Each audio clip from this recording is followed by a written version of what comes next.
And I just turned around and I hauled ass out of there. I was done. I wasn't dealing with that. The hypocrisy of the cult is one of the things that turned me away the quickest. When I turned my headlights on, it turned and looked at us. And one of the things I remember the most were the eyes were glowing red. I see an orb of light. It is just circling these steps like it is waiting for me. And he begins to tell them that he saw a UFO.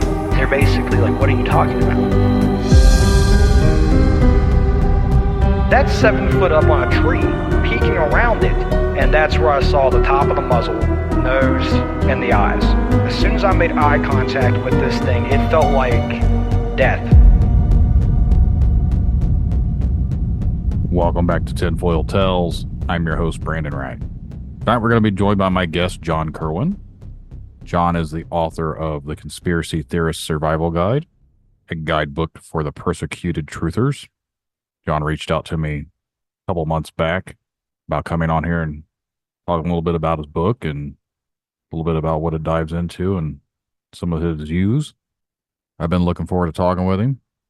But before we bring John on, if you've ever had an experience or a story you'd like to share, you can always reach out to Tinfoil Tales Podcast at gmail.com, or you can go to tinfoiltales.com. You can go to the contact section. Both ways will get your message to me. So just make sure to send me something. We'll get a future episode scheduled for you. If you want to help the podcast out, please continue to share it around. Word of mouth is what helps the podcast grow. The more people that check out Tinfoil Tales, the more chances are you'll have more episodes coming your way. You can also do something pretty simple. Leave a 5-star rating and review wherever you listen to Tinfoil Tales at. If you write out a review, I'll make sure to read it on a future episode. Give you guys a shout out for that. If you really want to help out, you can also join the Patreon, become a foil fanatic. It's only $1.99 a month. You get access to all the episodes early, plus ad-free, and there will also be some bonus content on there too. Doing a little side show that's exclusively for the Patreon. Be a lot more conspiracy themed, but it's worth checking out if you're into that type of stuff. Again, it's only $1.99 a month. Starting to get a few members here and there. Definitely appreciate you guys that are signing up. Hope you guys have been enjoying it. You can also find me on Facebook. Look for Brandon Tinfoil Tales. Add me on there. You can talk with me that way. Also, look for Tinfoil Tales on all the social medias.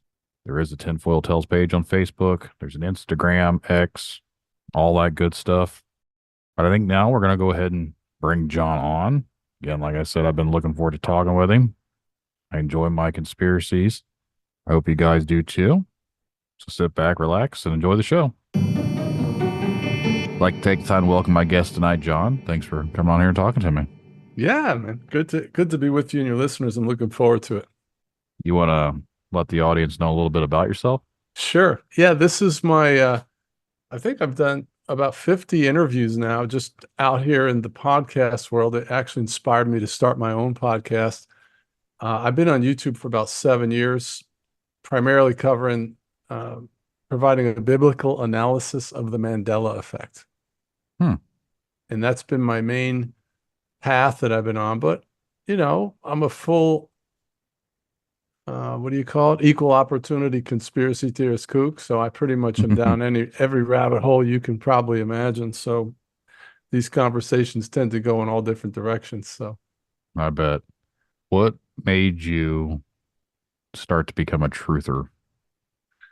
Oh, well, it was back around the time McCain was running for president, I think is what I remember. And I was day trading in those days. And I remember finding out that the Federal Reserve wasn't federal. That was my entry point into the truther world. And prior to that, I was just a normie, you know, like it's so weird looking back. Just completely, your brain's shut off, you know, you're not questioning really a lot. And then I found out the Federal Reserve wasn't federal. And then I did what a lot of people do when they see behind the curtain for the first time. They go, well, if that's not true, what else isn't true? And that statement, that little inner dialogue, I believe, is the genesis of the truther, because these two groups, which we try to put a handle on, one is the normie or the unconvinced, have a presenting characteristic which is opposite of the truther. The normie exhibits the commitment to not know and not want to know. So they're very recalcitrant. They don't want to see your evidence. If you show it to them, they're agitated. They flip off into vitriolic personal attacks. It's very irrational and very difficult to deal with. And they're basically shutting you down, shutting you down, shutting you down.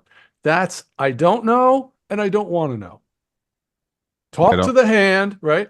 Whereas the truther has adopted this, well, if that's not true, what else isn't true mentality. So now they're turning over every rock. So it's literally diametrically opposed. And this is why I wrote the book, because that massive shift in priorities and ideals and worldviews breaks up families right and left. Lifelong friends will tell you, hey, Brandon, it's been great, but if you keep talking about these crazy things, I can't hang out with you anymore. My spouse told me after 24 years of marriage, I don't want to be married to you. We're in two different worlds. And I ended up finding out that that's actually very common. It's not the truther. It's not you, truther. 99% of the time, it's not you that says, hey, if you don't talk to me about these things I've discovered, I can't have a relationship with you, right? Do we ever say that? No. But the normie, the unconvinced, comes to us, God bless their soul, and they say, if you don't stop talking about crazy things, I can't have a relationship with you. I call that shut up or else orders. We get those all the time. Mm-hmm. So you're forced to then adopt their worldview by living a lie. You essentially are put in a corner in a timeout with a dunce cap on, a tinfoil hat, which is a shaming image. And you have to then pretend you believe like they do by being silent for the rest of your life if you want to stay in rapport with them. That's the ultimatum you're given. And if it's your wife or husband and your kids, you have to do it. But it's a hell on earth scenario because, you don't have a relationship if somebody tells you, if you try to disclose what's important to you at any time, then I don't want to have a relationship with you. That relationships require mutual respect. And so what they're basically saying is, I'm not going to allow you to be who you are. I don't want to know who you are. I don't want you to be who you are. That's wicked. Yeah. It's the way I feel about things when I start talking to people about certain topics. I know they look at me like this he's off his rocker or something. And it's even with my kids and everything else, like they're down here in the basement. So I know they're probably listening to me because some of their bedrooms are down here. But like, I don't dive into a whole lot of things about certain topics just because when I talk with my wife and stuff and I say things, she's like, gives me a weird look here and there because there's a lot of things that I don't believe the mainstream agenda. I don't believe the cover story that's put out there for certain things. They were talking about the moon landing not long ago and stuff like that. And I'm just like, I don't believe it. And when you talk to people about that, just the average person, they don't want to hear it. No. They don't like to have their world not make sense to them because everything that they have been told could be a lie and they can't rationalize that. Yeah. They don't want to accept that. They want to live in the bubble of, nope, this is what happens. This is how it is. And this is how I live and everything's fine. It's what's so stunning too, Brandon, is it's so universally the same. Like we are a minority in the human race, and especially in the United States. And the universality of it is pretty incredible. Like my experience is like people post all the time, John, my kids don't talk to me. John, my spouse divorced me. John, my parents don't talk to me. I mean, it is common. And so you basically are forced to decide how you're going to manage that, because you can't really go back. Once you see, you can't unsee. It's like No. Truman in the movie Truman Show. I mean, imagine if Truman discovers he lives in a TV studio, his whole world's fake, and then he just goes, what difference does it make? I still got to go to work, don't I? No. That'd be unthinkable. That's kind of how I felt about it when I've talked about flat Earth and everything else. Like, I was like, if the Earth is round or if it's flat, at the end of the day, we all still have to go do the same job. Yeah, well, people always say that, but that's not really true. In other words, the only way you can say what difference does it make if the Earth is flat, I still got to go work, is if you don't believe it's flat. Because if you find out that the world is flat and stationary, it rocks your whole world. It turns your world upside down. Now, you still go to work, yeah, but it does make a difference. It makes a huge difference because you find out you're a rat in a maze. You find out you live in a snow globe, and you find out that 90% of the people around you don't know it. And so you suddenly realize that you're not in Kansas anymore. And it's completely unsettling. It's very, very disruptive thing to find out the Earth is flat and stationary with a dome over it, and you can sit there and tell me it doesn't matter. No. What you're really saying is I don't believe you and it doesn't matter. That's what you're really saying. My biggest thing is when it comes to that topic, I don't necessarily believe or don't believe in the whole space theory just because it doesn't make any sense to me. Like the distances and the lights, and I've mentioned this before, like we're looking at stars that are millions of light years away. Yeah. So those stars might not even exist anymore, but we're still seeing them in the same spots where they've always been at a certain time of the year. Like even though we're all traveling and spiraling around and everything's moving, stars are always in the same area and they still look the same. But it's like, none of that makes any sense. It's almost like they're trying to make it seem like it's so vast and we're so small that there's nothing more. Like we're just nothing. Billions and billions of galaxies. Yes. Well, they even tell you you're insignificant. That's what they want you to believe. That's the whole idea of the round spinning ball Earth. It's the same goal as the monkey to the man picture, where they put that in front of us when I was in kindergarten. And that's to try to get you to accept the idea that there's no God, that God didn't create you. You evolved. And the spinning ball Earth in the billions and billions of galaxies universe is the same message. You're an insignificant speck in an endless sea of planets and stars. No. When you find out that you live in a snow globe, okay, there's a dome over this flat stationary plane, and this is it. The stars revolve around us. The North Star has been in the exact same place for centuries.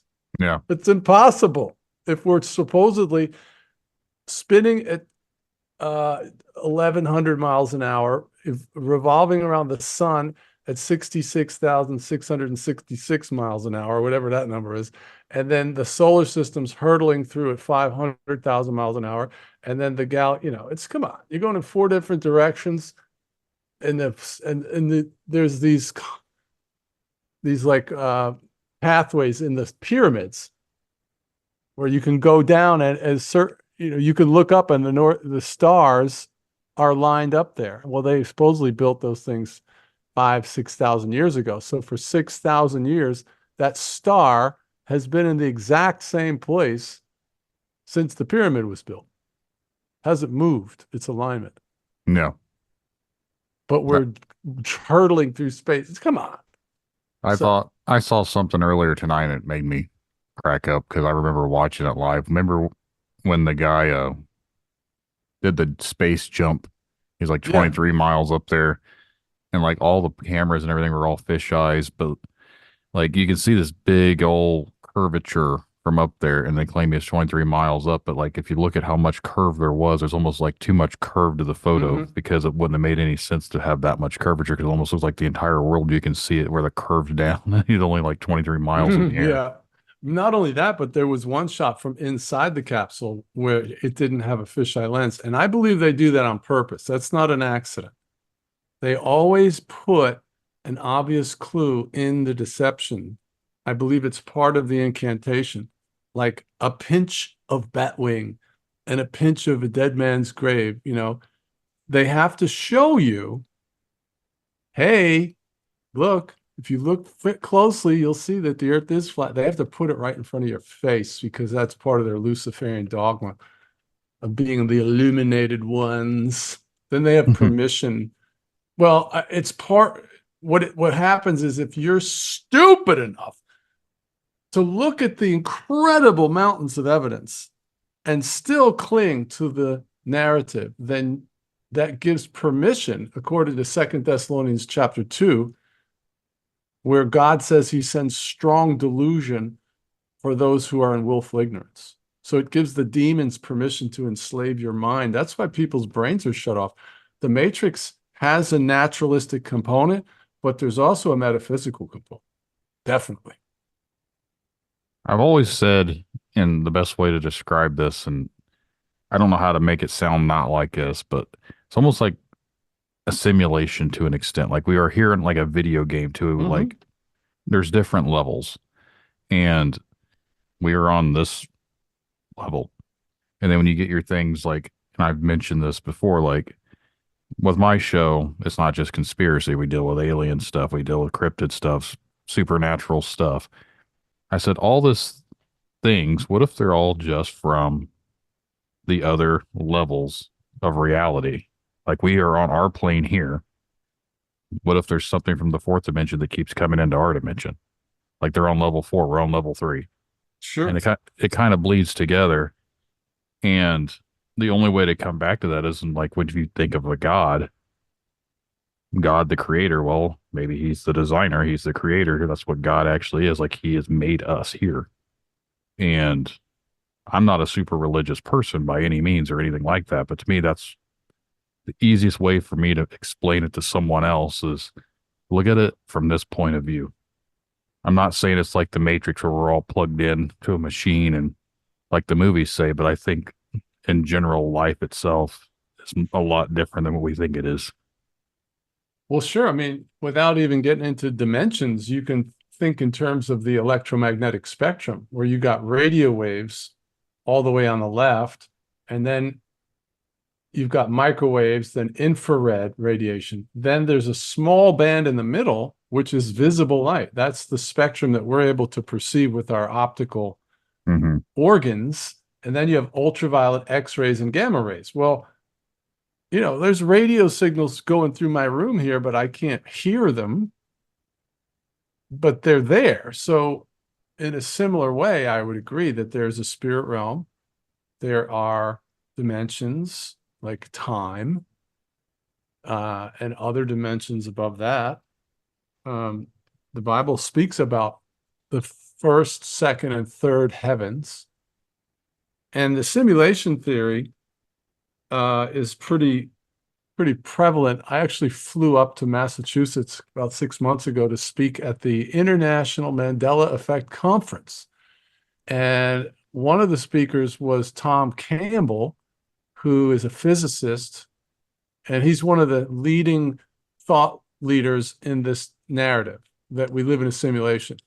So I said, all right, well, you know, I got a chance to question him. I said, Tom, in your narrative, does this, because basically the story is if you're in a video game, basically, okay, you're like Super Mario and you're experiencing this, you know, realm.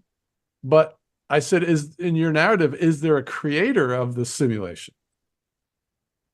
He said, yes. I said, do you know who it is? He said, no. I said, okay, well, that's a religion.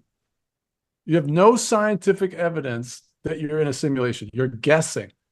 Now, the observations that you're making can be ascribed to the biblical worldview, where God is the creator of the simulation.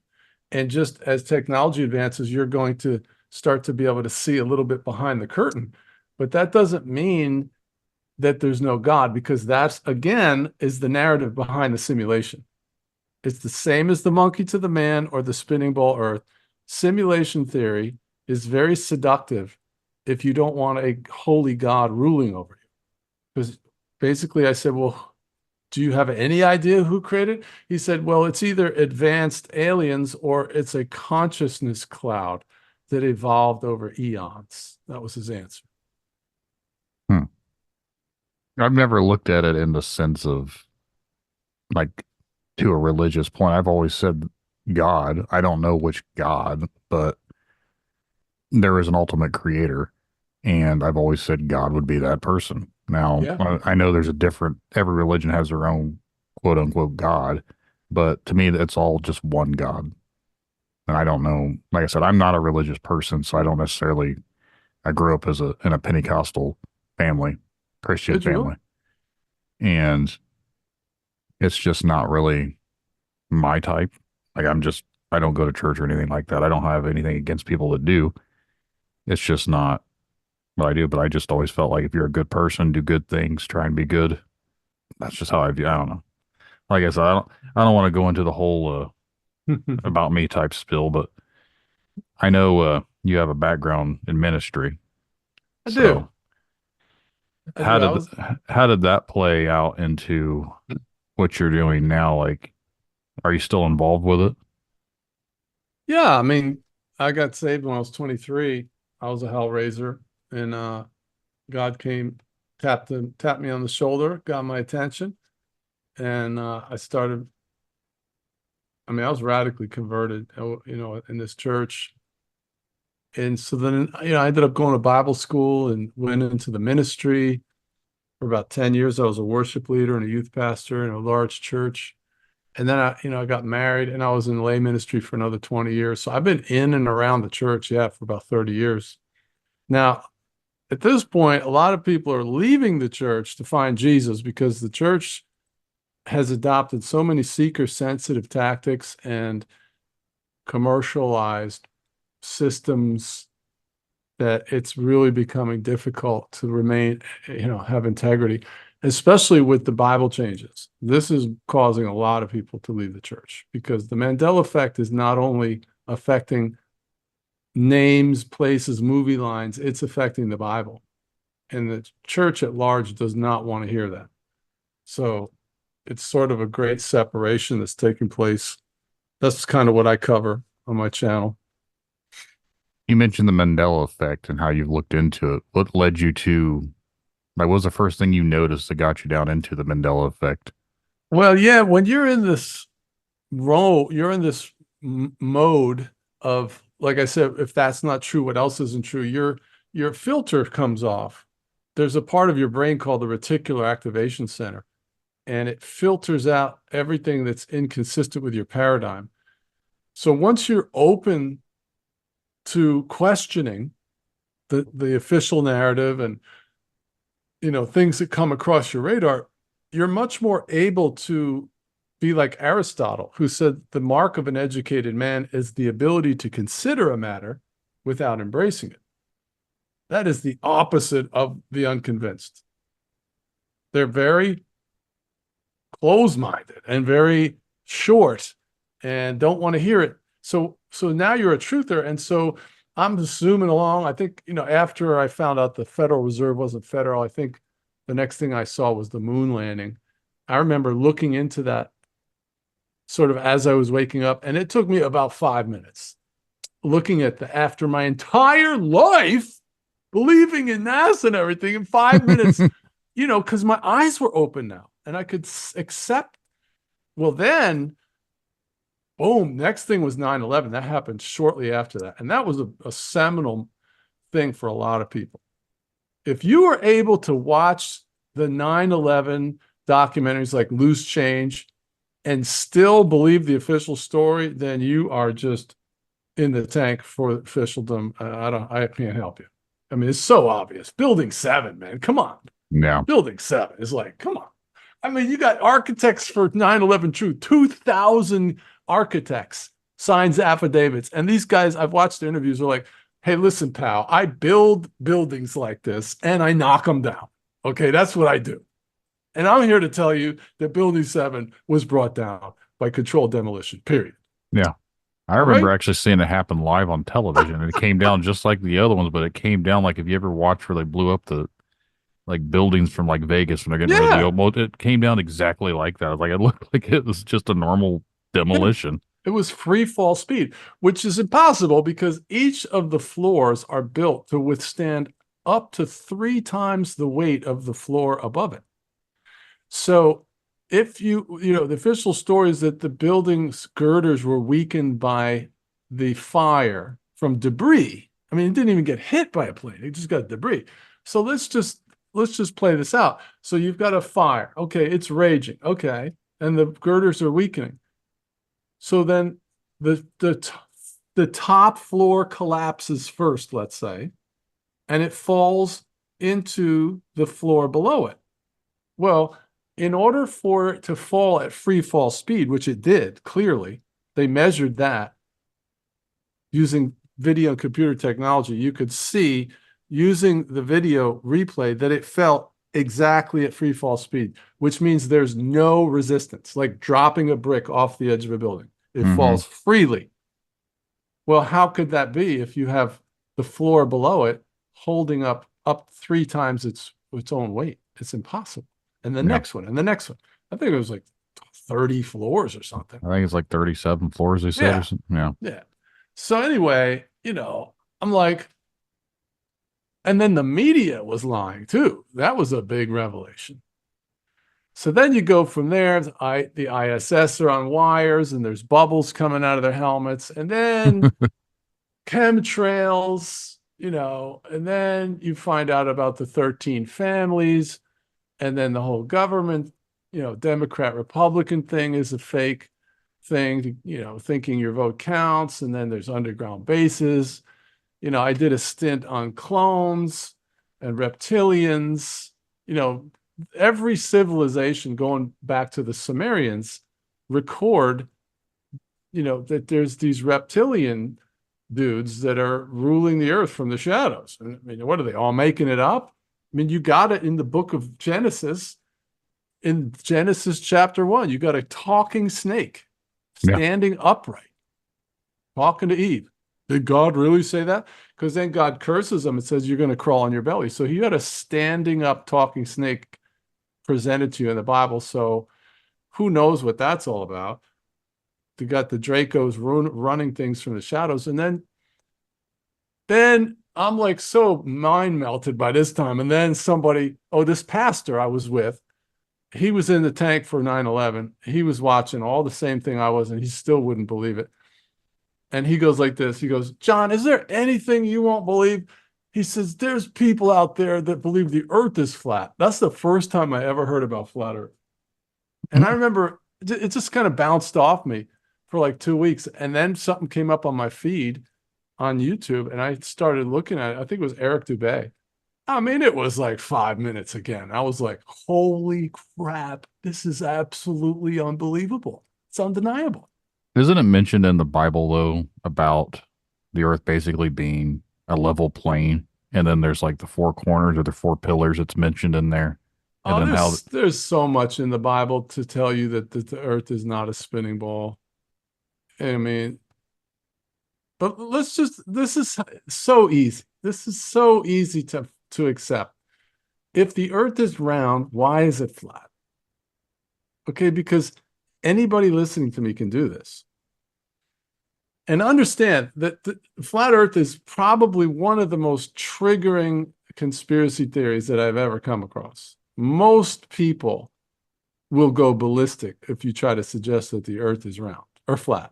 Years ago, I used to laugh when people would say the earth is flat. I was like, I can believe a lot of crazy things. I was like, that doesn't make any sense. And then you actually start to go down that rabbit hole. Like you said, within a few minutes, you're like, uh-oh. So now what's funny though, and this is so ironic, is the reason most of the time that people are so triggered is in their mind, they think, how can you say the earth is flat? We have pictures. That's what they're thinking.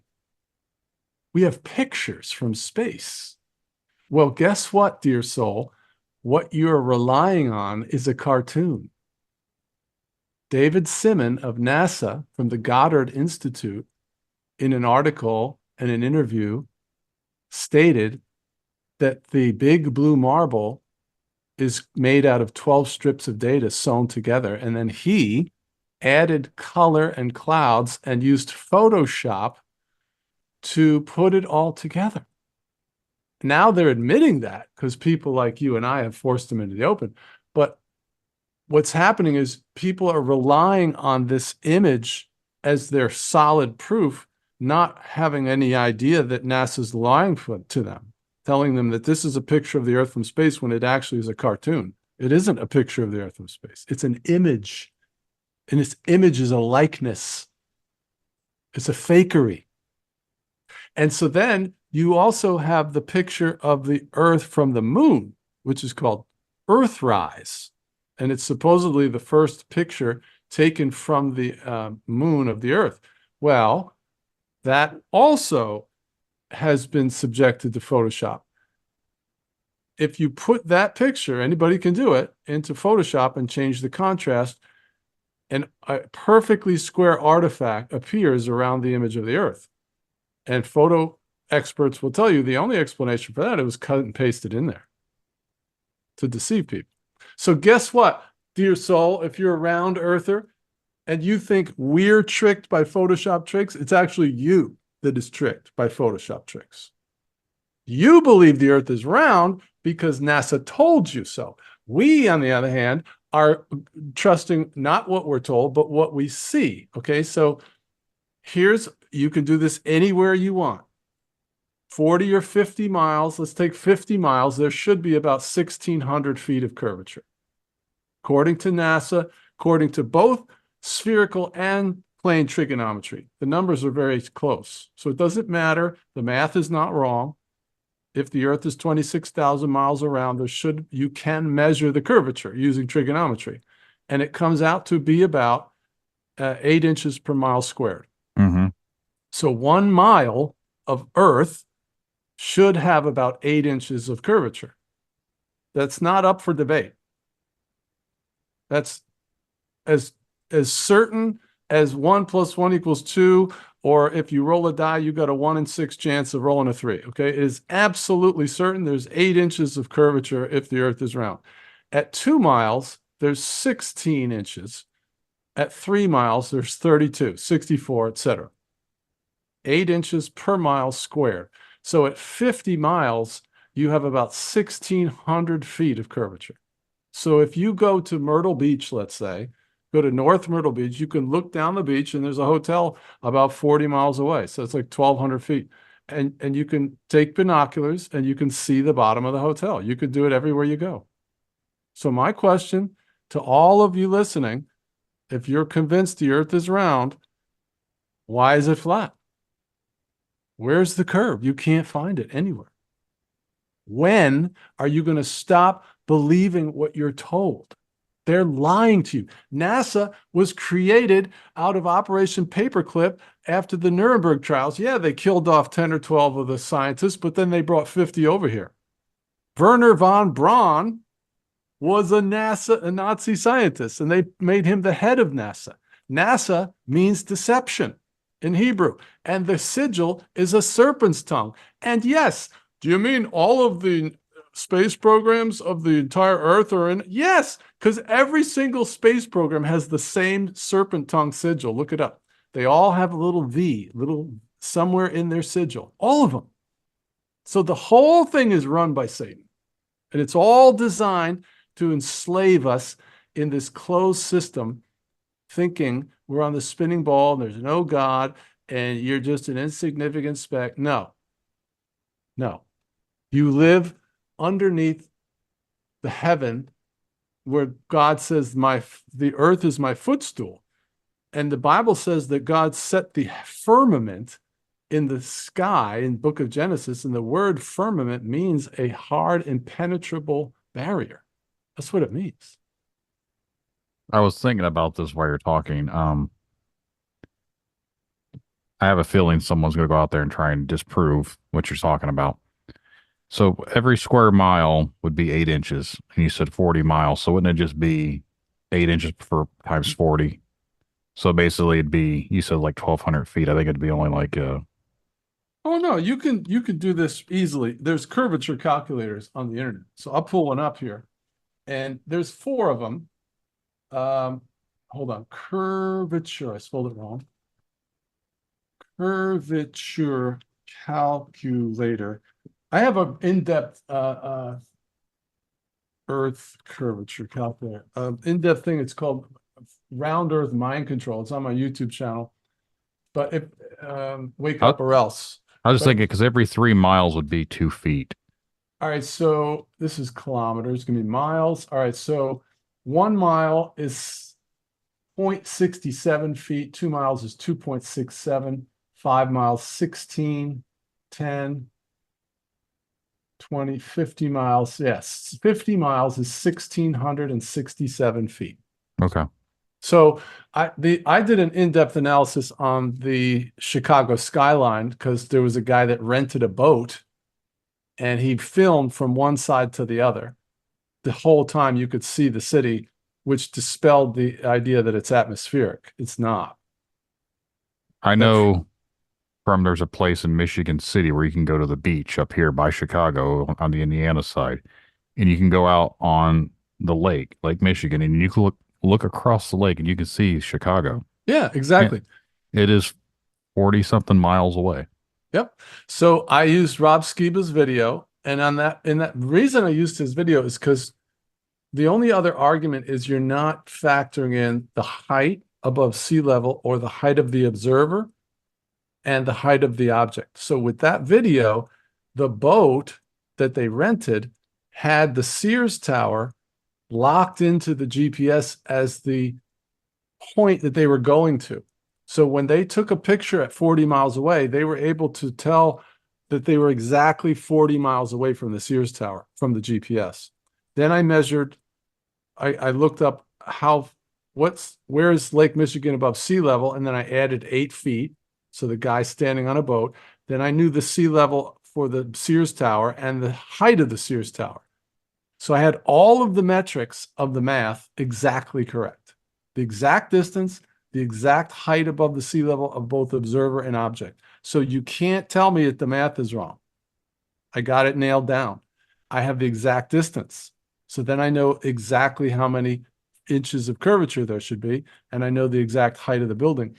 You should only have seen the very tip of the building, and you could see 3/4 of it in the picture, which would have been impossible. Case closed. The It's flat flat. Earth, the flat Earth episode I had with David Wise was one of the first interviews I did. It was like episode 13 or something like that, or 12 or something. That was the biggest controversial episode that I've had so far. That had the most downloads and had the most views on YouTube. And then it all of a sudden just kind of went dead. And I was like, well, it got banned because Yeah.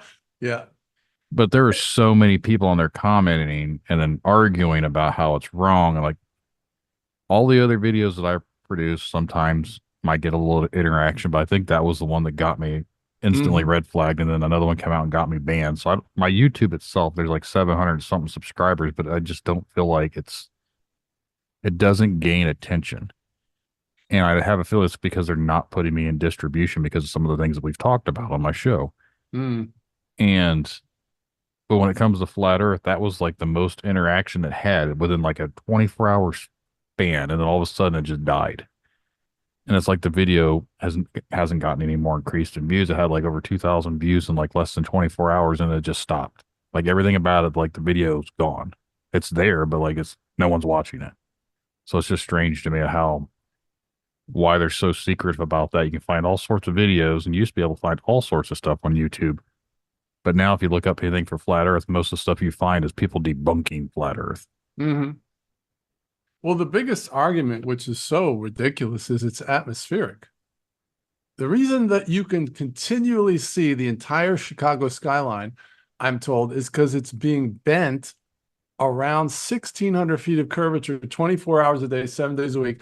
And then it's going around this giant curve and then hitting my eyes every time of the day. All right. And my response to that is no, you can't see around corners, dear soul. That's not history. All of recorded history tells you can't see around corners. And atmospheric lensing actually works in our favor, because if you put a pencil into a glass of water, you'll see that the refraction goes down. So the refraction would actually push the image down towards the ground, not up over the curve. Now, you can have what's called a superior mirage, which periodically can project the image higher up in the sky, but it's usually inverted. But it requires very rare atmospheric circumstances to have that. And what the video shows us is the captain of the ship says that he can see the Chicago skyline every day when he's out there. It's always there. It's like, what are you talking about?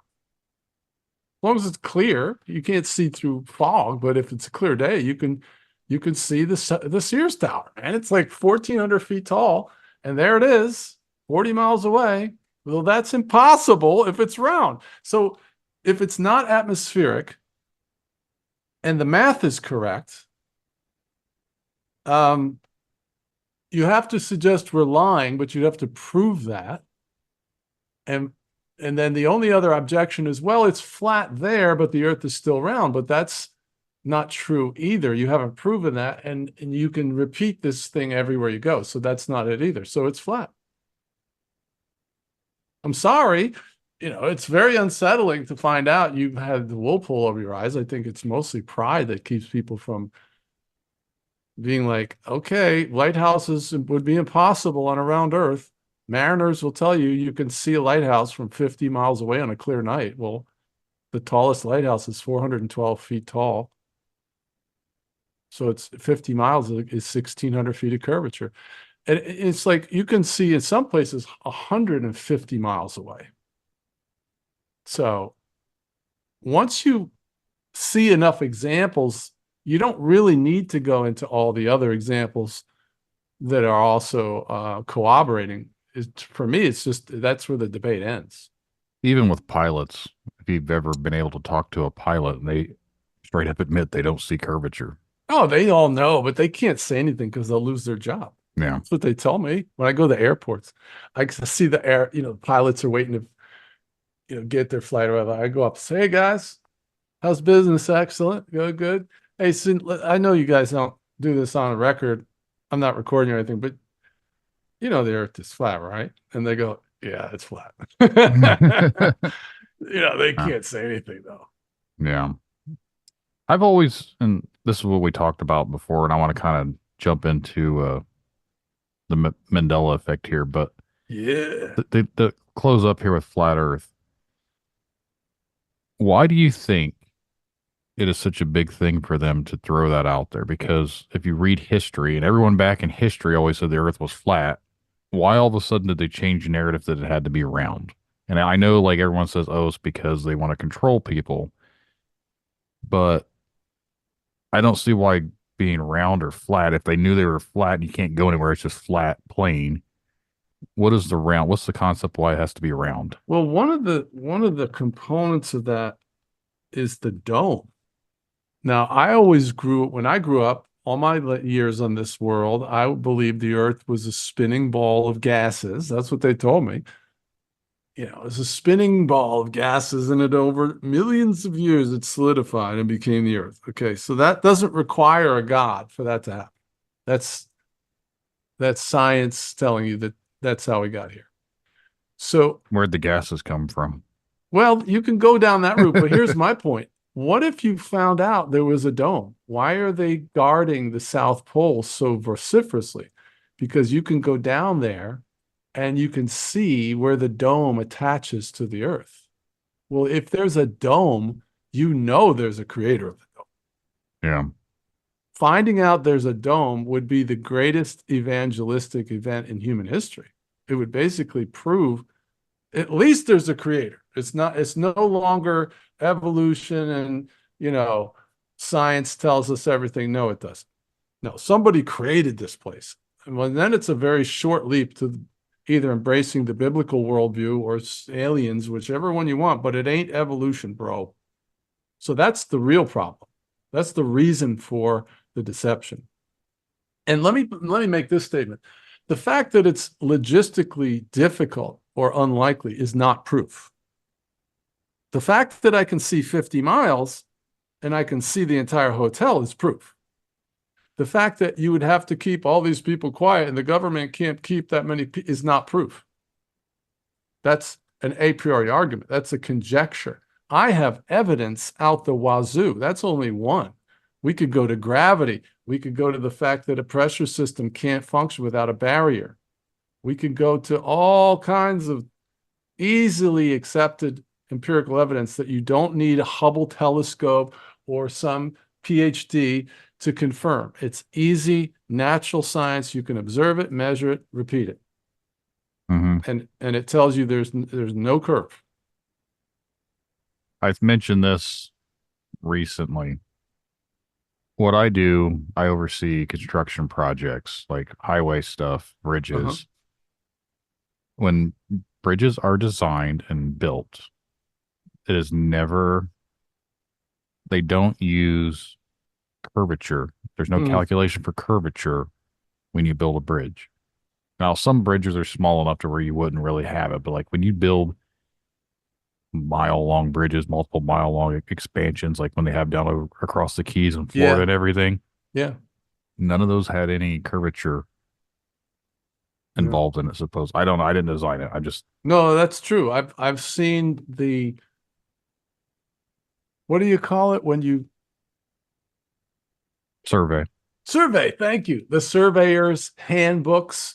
I've seen different documents from builders. Yes, they have no factor for curvature. And I've seen declassified NASA documents for, these are aeronautic design documents for flights or for planes, I mean.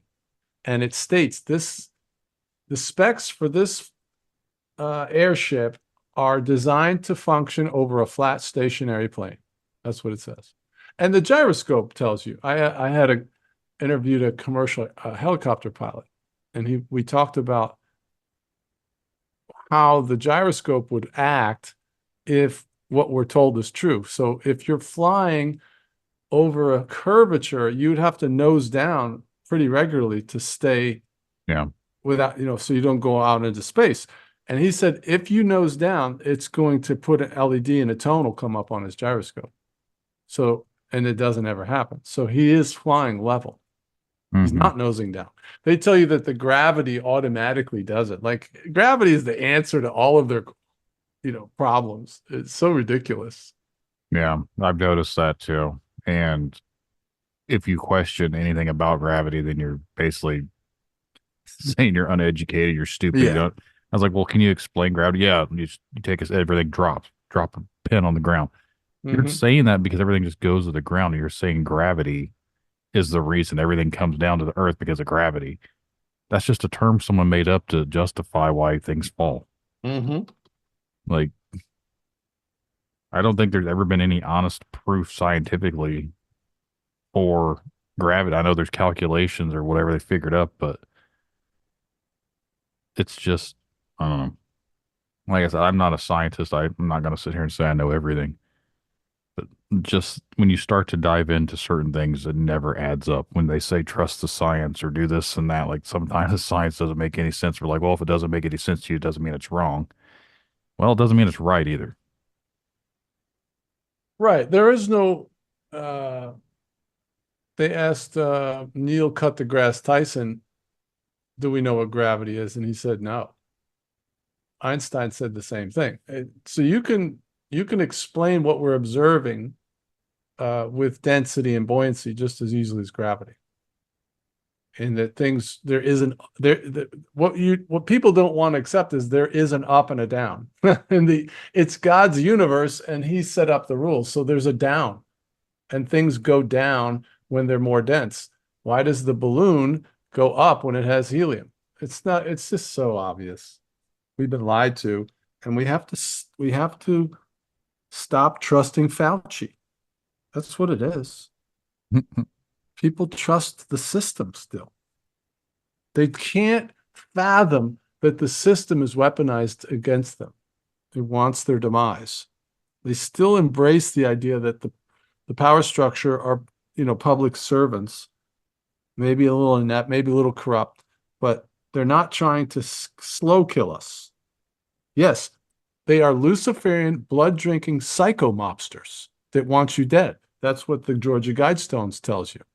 That's what Ted Turner said in an interview. Yeah, we need to reduce the population by 90%. I have a list. It's 2 full pages of quotes from globalists stating that they're eugenicists and they want to reduce the population. Bill Gates admitted it on the TED Talk. Hey, if we do a good job with vaccines, we can reduce the population by 15%. They're telling you they want to kill you. So, of course, they're going to lie to you. Yeah, no one seems to care. And the ones that do are considered kooks. Well, that's why I call my ministry Wake Up or Else. Some people don't like that name. They say it's threatening, but I'm like, you get to a certain point in a fist fight and the guy pulls a knife.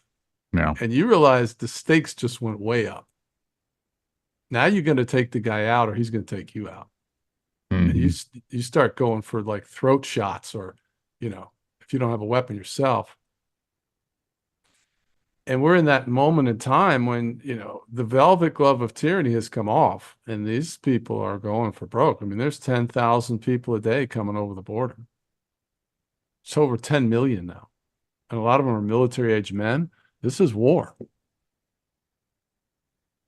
That's the one thing I've been kind of wondering about, if that's not just something they're kind of feeding to, because that's an awful lot of people coming over, they're saying, and I feel like they're feeding that number just to draw more unrest with people. For some reason, and you mentioned reptilians, I've always said that, or not always, but my thing is, I feel like, get my tinfoil hat on here. Basically, these reptilians feed on the negative vibrations and the negative energies and everything. Yeah, so they make the civil unrest. They implement all the stuff out there to try and draw all these bad vibrations, and they want to keep everyone at war. They want to keep everyone miserable. And that's how they survive, because they're feeding off us with all the negativity and everything that we see on TV and everything that they produce and everything out there is basically more ways to make everyone hate each other. Man, you couldn't be more right. I just saw the other day, because every once in a while I'll go over to Google News just to see what the data sphere is trying to preach, like you're saying. Mm-hmm. And they had this thing on there, Kim Jong-il, whatever the North Korea guy, launched a new test missile. And I started laughing because of what you're saying. Because I'm thinking, okay, for the last 7 years, this guy's been launching a test missile. And nothing's ever happened. No. Well, they're feeling like something's coming on, and then you got all the stuff going on now over in the Middle East. And I don't believe any of it. I'm like you are. I'm done being like led around by the nose, man, because I just went out to eat today. I still, know what I'm saying? I mean, it's not really like that now. It's so bad now that I don't see how things could continue to grind on for another decade. The financial system the dollar is done. I mean, the BRICS have basically demolished the dollar. So when that happens, I don't know, man, it's got to come to a head pretty soon. It is an election year, so every election year, some of the crazy things happen. The last one we've seen what happened during 2020. So I'm just, you remember when those metal obelisks came out during 2020? Yeah. They just had another one come out here over in England like a few days back. What was that all about, you think? I don't know if someone's just doing it. I don't know whatever happened with them. The first one was out in the desert. Yeah. I think it was in Utah or something. And it's been out there for a couple of years and no one noticed it. And then once it became popular because of the news or whatever, someone went out there and stole it. Supposedly they drove out there and stole it. Like, it's like nowhere to get to. Huh. So whoever took it out there made no sense of how they even got it out there and where they took it. And the random ones started popping up places. And now this one just randomly showed up in England. I was like, well, I wonder if it's the Harbinger again. I'm waiting for the Disease X to happen and everything else for the good old election year. My buddy said something, and not to get myself flagged here, but I feel like there's going to be some sort of civil unrest here in the summertime. It's like we're on repeat. Yeah. Well, one interesting line of discussion is the idea of the black hat, white hat narrative. Mm-hmm. Right. So you got Trump and the military and that whole and the Q thing, which if it was real, it got co-opted, and Trump's a shill, and there is nobody coming to save us. Okay, or Trump's a black hat shill, and there's no white hat. There's nobody good like working on behalf of humanity. We're toast. Everybody's toast. Tyranny wins. Okay, so what I've been doing for the last 6 years is I've been watching the white hat narrative. Now, there's what I call good news truthers. And I'm not endorsing these people. I'm just telling you this is the narrative that's out there. The narrative is there. Whether it is real or not remains to be seen. So these are people like Charlie Ward, who's supposedly the chief spokesman for the quantum financial system, which is a really tough thing to swallow. I mean, there's so much misinformation in that whole narrative. And then you've got Simon Parks, Mel K, Juan O'Savin, X22 Report, Benjamin Fulford, Jocko, all of these pundits. And they're all like General Flynn. So they're all like they invoke God and they're all patriotic. So they're nice and they're campaigning for, freedom, small government, low taxes against the tyranny. And so they're the white hats. And the narrative there is that Trump actually is still in control. He's still recognized as the president by the military. And then he and the military are going around vanquishing all the bad guys and collapsed the Vatican and the 3 city-states. And then eventually, once enough bad has been shown to everybody, the population will accept a military intervention. Okay, that's the narrative. Now, it's such a difficult pill to swallow for so many reasons that I'm not saying I believe it. But what I am saying is I've been watching this and the things that they point to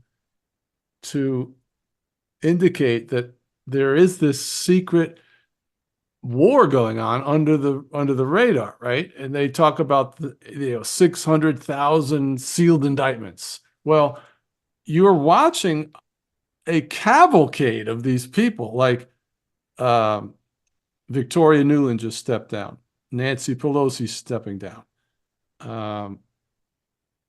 What's that ghoul that was in charge of closing all the farms down? John Kerry just stepped down. And I've got a list. I'm putting it together. It's massive. So now one idea is that these people are stepping down because they're getting their ticket to the bunker because they're about to release something really nice. So they're not losing. In other words, they're not stepping down like the white hat narrative people are saying because they're being vanquished. Prince Charles was just diagnosed with cancer, so he's going off the world stage. And all these and the Rothschilds just sold off the majority of their holdings. I just had a Rothschild episode come out this week. Well, that's pretty compelling. If you're the Rothschild, you're selling off all your art, you must be trying to raise money. What happened, right? Mm-hmm. So there's a lot of smoke behind the white hat narrative. So here's my reason why I'm starting to actually gravitate towards this being a possibility. And that's because I'm part of a growing number of believers that feel that we're in this period of time after the tribulation. After the tribulation and the millennial reign. In the Bible, there's a really obscure passage. It's very short, and it says, after the millennial reign, Satan will be loosed again for a little while to deceive the nations.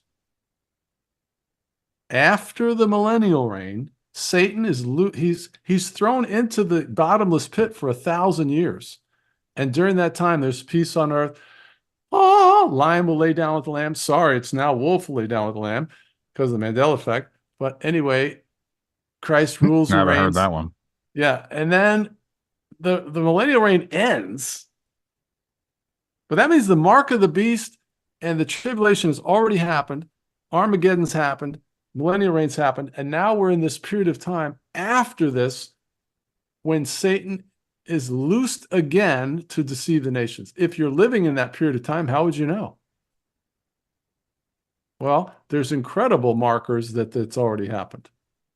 The mud floods, the melted buildings, all these buildings all over the world that are built supposedly in the 1800s in a couple of years, and they're as ornate stone carvings as you could ever. And they were supposedly built without stone tools or power tools. I mean, like, do you believe that the pyramids were built by slaves with ropes and pulleys? Not really. No, Doesn't make any sense. No, and all of these buildings that are all over the world are so majestic and ornate and stone carving, and we're told that they were built by these people who were, and one guy did analysis, and he showed this one building. I think it was a cathedral. It required. Can you hear me still? Yeah. You're cutting out a little bit.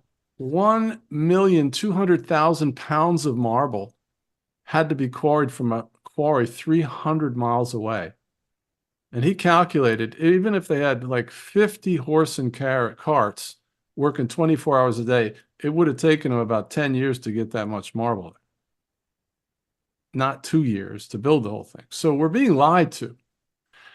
And so the narrative is that the millennial reign has actually been rebranded as the Dark Ages, because Satan has now been released to deceive the nations. Well, the deception is that the period of time where there was this renaissance when all these buildings were built is now we're being told is the Dark Ages, when there's no history or recording of anything. And when that ended, all the people that didn't go get in line were put in asylums. There was all these insane asylums. And then there's the orphan trains. So they had to repopulate all the different countries with these orphan trains. And that's in our history.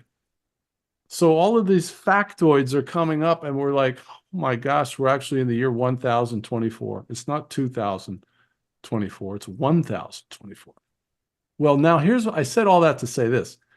If that's true, then we don't have a grid, a biblical eschatology grid of what's coming next. Because if you think you're before the tribulation, then you're biased towards things getting worse from here on in. Like, we're going down now, baby. Well, guess what? If you're in that period of time after the tribulation, we could be looking at the dawn of a renaissance, which is exactly what the white hat narrative is saying. What they're saying is that the quantum financial system is going to come in and it's going to release all of the funds. Well, it's actually better than that. According to them, the Asian elders have like some enormous amount of gold, like a quadrillion tons of gold or something. And they're using that to back this new quantum financial system. So it'll be gold backed and then some silver and platinum. And this system is then going to vanquish all the debt. Everybody's going to get like a ton of money, which makes no sense, because who's going to go to work? You know, if you give a bunch of waiters $1 million, they're not going to go to work the next day. So everything would shut down. So who knows? So that's the story of the good news truthers, that they're going to release the med beds, which I know are true, and they're going to release 6,000 patents and all of this technology, and it's going to be like a renaissance. Well, that's very possible if we're after the tribulation. I wouldn't believe it if we were before the tribulation. When you talk about releasing like all this money and everyone gets money and debt. Yeah. I was just thinking a little bit ago when you said mark of the beast, wouldn't if you accept something like that, couldn't that also be considered like the mark of the beast? If you're accepting all of this stuff, you're saying it's for good, that wouldn't Satan and the Antichrist and everything be deceptive? You know, it's a tough question, because Revelation 13 tells us if he causes all, small and great, to take a mark, and either on the forehead or on the hand. I think it even says the left hand. And if you do that, you can't buy or sell. I'm kind of quoting it from memory, but it's very specific. You have to take a mark that's literally a mark on your head, on your forehead, or on your hand. And it doesn't say you have to denounce Christ, but most of Bible theologians believe that it's not going to be something you can be tricked into. You're going to have to know what you're doing. So you're going to basically either have the carrot or the stick. You're going to be told, hey, if you take the mark, you'll get this genetic upgrade and you'll live for 500 years with no disease and you'll live, rich. But you have to say, Jesus is not Lord, or something like that, right? Or it could be the other way, where you're completely shut out of the system and you just be left to starve to death, or you could take the mark. So the carrot or the stick, which, by the way, is what I actually believe with the white hat narrative, is even if the white hats come in and take over and they release all this good stuff, ultimately they're going to implement the Noahide laws, where it's going to be a one world religion anyway. Mm-hmm. And if you're biblical, like I am, there is no one world religion. Jesus was not mincing words. He doesn't play well with others. He said, I am the way, the truth, and the life, and no man comes to the Father except through me.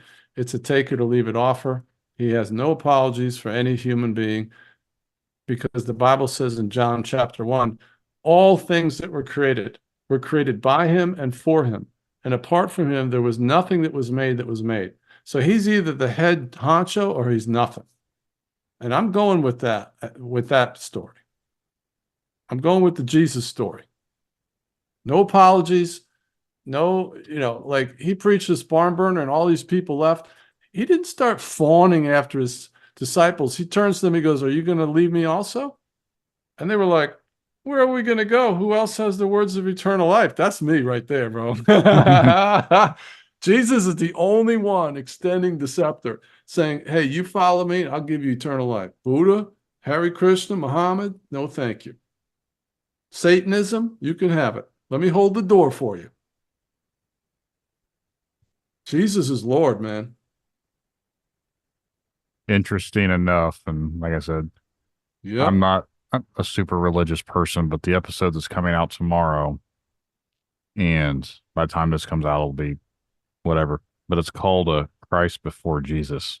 Two guys contacted me and they claimed that they did all this research and these calculations and everything, and basically their book, they're trying to say that Jesus wasn't, not necessarily real. They think it was based off a real person, but they think the stories from the Bible were wrote 200 years after Christ, and they have all this data to prove it. And I was like, again, I'm not a religious person. You guys want to come on here and talk about it? That's up to you. But yeah, I heard a lot of high sounding arguments, but a man with an experience is not at the mercy of a man with an argument. And the Bible, is not, it's not something like we decide we're going to reform ourselves and start living according to these rules. It's the other way around. For most people, we meet the author of the Bible in a supernatural encounter.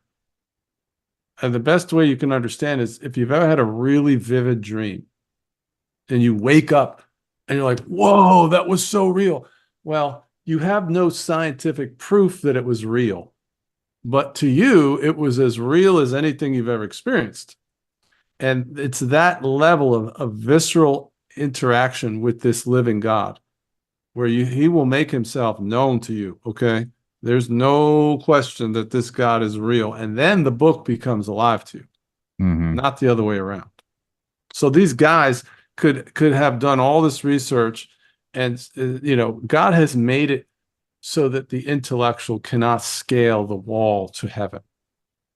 It says, didn't you notice that not many among you are great? There's not many nobles. God uses the foolishness of the world to confound the wise. So these guys are just running in circles, and they're going to meet their creator one day. Because you're not created by some biological process in your mother's womb. It's a miracle how a human body is formed in the womb. You have to have a creator. It can't just happen by. I don't think they said they were actually raised Southern Baptist, but Yeah. they were. I don't think they're saying there's no God or anything. They're just saying that the stories of Christ from the Bible were altered or written after the fact. And like I said, that episode was supposed to come out tomorrow, but I want to kind of. We've been going on here for over an hour. I want to kind of jump in a little bit more about your book, and Oh yeah. you want to let everyone over an hour now. We haven't even mentioned the name of your book yet. Yeah, the book is called The Conspiracy Theorist Survival Guide.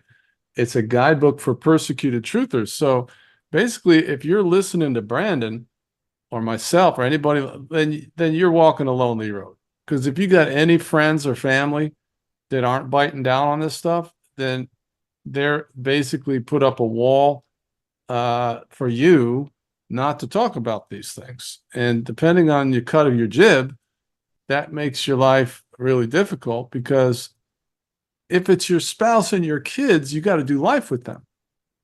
So, yeah, you can keep to yourself. You don't have to ram stuff down people's throats. I get it.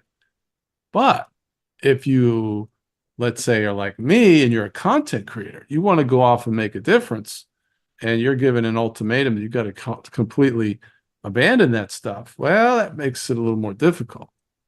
And you start finding that you feel like you're living a lie.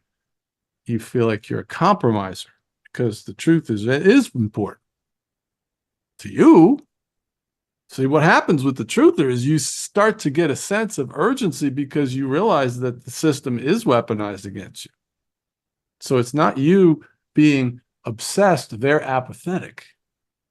And you start to get your head on a swivel, and you start to be on a little bit of a mission. And you guess what? You're right and they're wrong. And that can create a lot of conflict. And so the book gives you a lot of guidance and different anecdotes and tips on how you're going to make it. It's 300 pages. It's a guidebook for persecuted truthers. So if that's you, you could pick up a copy at Amazon. You can get it from my website, which is wakeuporelse.com. It's on audio and paperback. It's pretty cool. I'll have all the information, anyone that's interested, in the show notes, so they can just scroll in there and go check it out. I definitely recommend it. I'm going to be getting my copy here soon. Well, actually, I just sent you a free audio version. Yeah, I saw that. It's weird. I want to actually start ordering physical copies. That way, like when I've interviewed people, I want to have their actual book here with mine. That's cool. That way, it's just something I think would be cool just to have for namesake, because I don't plan on doing this podcast for the rest of my life. I mean, I don't know how long I'm going to do it for, but I enjoy it right now. But the moment I stop enjoying it, I'm going to keep doing it. Right. But now I'm getting close to 100 episodes, so that's pretty strong. That's awesome. Yeah. But I want to jump into the Mendela Effect, but I wanted to we never got to that. Sorry. No, I wanted to make sure we talked about your book, and we'll plug it again here before we wrap it up. Right. But we still got about an hour to go. Cool. Well, yeah, this is a mind bender, Mendela Effect. There is a lot that I remember that is apparently not what I'm supposed to be remembering. And the Mendela Effect really messes with me. Yeah, it does. Well, you're just confusing the Platter's peanut guy with the Monopoly guy, Brandon. Yeah. Yep. That's one of them. But I have one thing to say. What's that? In the movie Ace Ventura: When Nature Calls, I know it's a random movie, but he punches the guy in the face when he comes down the stairs and throws him over his shoulder. Yes, he does. The guy has the monocle on his eye. Why would he have that if that's not what the Monopoly guy looked like? And he's like, oh, you must be the Monopoly guy. Yes, so even in that movie, they made a reference to the guy having a monocle on his eye. Right. So we call that residual evidence. And what we're saying is that all of humanity pretty much has these vivid memories. And the majority of the data sphere it's been wiped. So in other words, you can't find any kind of Monopoly game where the guy has a monocle. They don't exist. But it's still in the memories of the humans. This process or this phenomenon doesn't affect the memory of most people. It's pretty much intact. So the producers or the writers remembered the monocle and they wrote it into the script. And so it's a glitch. And then you find toys. I remember one that I have a video of, or a picture of. This is a card, and it says mirror mirror on the wall. So Yeah. this card is from Hallmark and Disney. Both the Hallmark and the Disney logo are on this card. Now, these are two multinational companies, Hallmark and Disney. And both of them have quality control checks and balances for a card to go out. Now, this card has the picture of the witch in front of the mirror, and the caption is mirror, mirror on the wall. Now, that's incorrect because the caption, she never said that in any version of any of the movies. Yeah, it was always magic mirror. That's what they say. It's magic mirror on the wall. All right, now explain to me how both Disney and Hallmark allowed a card to go into mass production through the multiple layers of quality control, and it went to market with the wrong caption. How is that possible? And then how could that be possible with not just one example? We have hundreds. Mm-hmm. Not 10, not 50, hundreds. And then you might try to say, well, that's why you have the memory. The companies are just making these mistakes and then you're confused. No, we're adults. We're not confused. I know what it's like to go to the Christmas party and say, oh, hey, Joe. And then he goes, oh, no, my name's Jim. I go, oh, that's right, Jim. That's misremembering. Let me tell you what this is really like. Your name is Brandon. I want you to imagine tomorrow you wake up and your wife says, hi, Boris. And you're like, what? I said, hi, good morning, Boris. Boris? Who's Boris? You're Boris. And then you go to your bank statements and it says Boris going back 20 years. And your driver's license says Boris, your birth certificate and your credit card and your yearbook. And you're like, the heck's going on? So you go get checked out. You don't have any kind of mental illness, brain tumor, nothing. You're not on any drugs. Here's my question. Is there any possible way that you could come to the conclusion that you were just misremembering your own name all these years? I think on all my future episodes, I'm going to start calling myself Boris. Boris. Right? You're not going to go, well, I guess maybe I was just misremembering. No, you're going to be like, I don't care what this is going on here. I know my name, bro. My name ain't Boris. My name's Brandon. This is totally freaking me out. You're going to be freaked out and you're not going to have a natural explanation for that. Why? Because humans, all of recorded history and all of our life experience tells us that there are some things that are vivid memories. And when you have a vivid memory, you have a very high level of certainty. And when you have a high level of certainty, you have a very high level probability that you are correct. So your memory is correct when you have these Mendela Effect memories. The Monopoly guy, the Fruit of the Loom logo never had the cornucopia, that cone, it's always just been the fruit by itself now, all the way back to the original trademark. They didn't change it somewhere along the way. It's always been without the cornucopia. People are like, no way. No way. That's always had the cornucopia. No, it's never existed in any timeline that we're in. So this is a really exotic, mind-bending. We don't really know what's happening.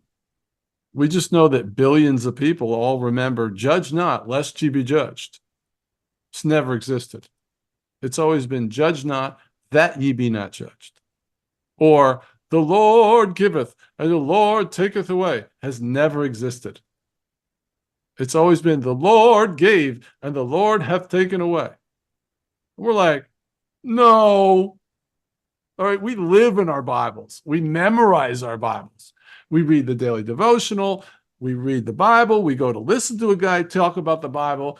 We listen to the guy on the radio, and forget it. It's like we know this book. We wear Bibles out. I had to get new Bibles because I wore the Bibles out. So don't tell me I don't know what's in this book. So I had this one lady, she's like 75. She calls me up. She says, John, I'm 75. I have my King James Bible all my life, 50 years. And I looked in there and it said, they put their money in a bank.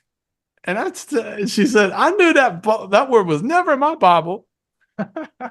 So things are changing. Yeah. Or we're changing. We don't really know what it is. We just know what it isn't. It isn't misremembering. And so stop it. Stop trying to tell us, oh, John, I can clear this up. The human memory is really unreliable. Oh, really? That doesn't make any sense of how mass amounts of people have the same memory of something that's not correct.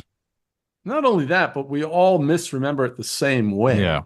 That's statistically outrageous because sociologists have done studies where they did test groups. They'd have 100 people, let's say, watch a video of something, and then they would interview them, and they got metrics on it. So anything over about 10% where all the people misremember the same way is an anomaly. If people, let's say they show a car accident, there's a blue car and a red car, and you have 92% of the people remember the red car as being a yellow car when it was actually a red car.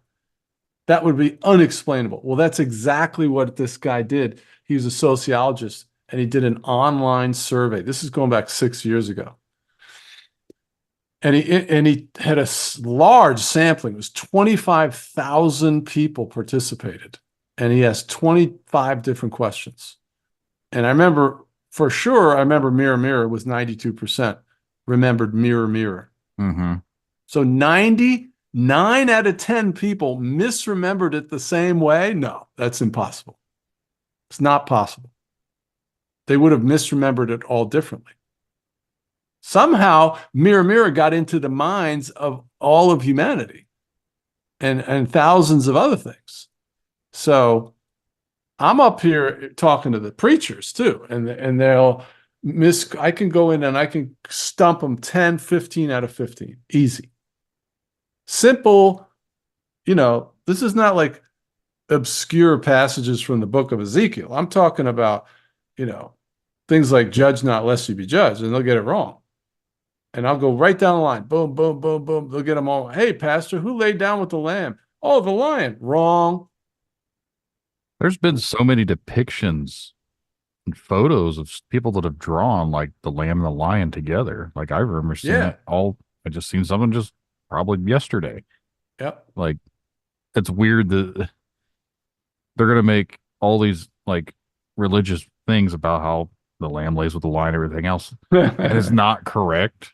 Right. It's like, it's so illogical. So I asked them, I said, well, how do you explain this? They said, well, John, I could clear this up. Haven't you ever heard of the telephone game? I'm like, yeah, what do you mean? And they're like, well, I'm sure that maybe 50 years ago, somebody inadvertently misquoted and said lion. And that went through the whole world like the telephone game. And I'm like, really? You're the thought leader in the body of Christ, and that's what you're going with? You got to be kidding me. That's all they got. So I'm like, well, who was it that misquoted? Well, I don't know. What were the outlets that repeated it enough times to overcome all the other influences? I don't know. So this is a Hail Mary guess that you're making. Yeah.